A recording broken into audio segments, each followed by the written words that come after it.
Hello' guys, আজি আমাৰ JSMৰ result ওলাইছে কিডনী পাথৰৰ। তেখেতৰ কিডনী পাথৰ আছিলে 6 mm আছিলে। এইটো আছিলে আপোনাৰ দেখাই দিছোঁ ৰ'ব অলপমান।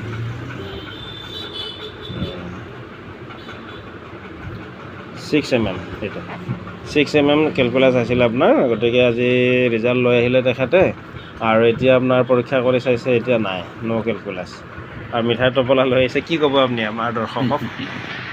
ছাৰৰ ট্ৰিটমেণ্টটো মই খুবেই ভাল পালোঁ। হয়, মই দিছপুৰ পলিক্লিনিকত গৈছিলোঁ, তাতে ইউৰ'লজি ডিপাৰ্টমেণ্টৰ ছাৰক দেখাইছিলোঁ। হয় হয়, তেওঁ ভালে ক'লে কি বোলে এইটো অপাৰেশ্যন কৰি উলিয়াব লাগিব, দুদিনমান আপুনি দৰৱ খাওক। প্ৰায় 40-50 হাজাৰমান টকাৰ এটা বাজেট দিছিলে। এইটো খৰচ হ'বই মেডিকেলি।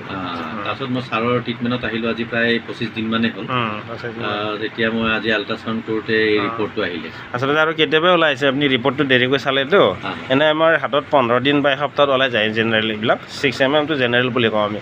আৰু হাতীগড়ৰ পৰা যিজনী আপোনাৰ পাইছিলোঁ আপোনাৰ এই বেগম বুলি, তেখেতৰ ওলোৱাৰ সময়ত 16 mm হৈছে। মহিলা মানুহৰ ক্ষেত্ৰত ওলাই যায়, আৰু মেলৰ ক্ষেত্ৰত আপোনাৰ 10, 11 এনেকুৱা mm পাই থাকোঁ আমি। গতিকে মানুহে খাই আছে, হেম'পেথিকৰ প্ৰতি মানুহৰ আগ্ৰহ বাঢ়ি আহিছে।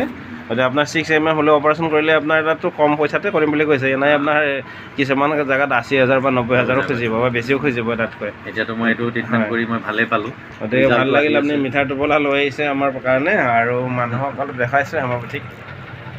হয়, আচলতে হেম'পেথিকত মানে মানুহৰ আগ্ৰহ জন্মিছে এতিয়া। বিভিন্ন অকল কিডনী পাথৰটো নহয়, কিডনী পাথৰৰ উপৰি আপোনাৰ চিষ্ট হয় কিছুমান, আপোনাৰ গলব্লাডাৰত হয় বা পাথৰ হয়, বা মাইকী মানুহৰ আপোনাৰ ইউটেৰিন ৰিলেটেড প্ৰব্লেম থাকে, বা আপোনাৰ যিকোনো প্ৰব্লেমৰ ক্ষেত্ৰত হয়, টিউমাৰ হয়, এইবিলাকতো কাম কৰে।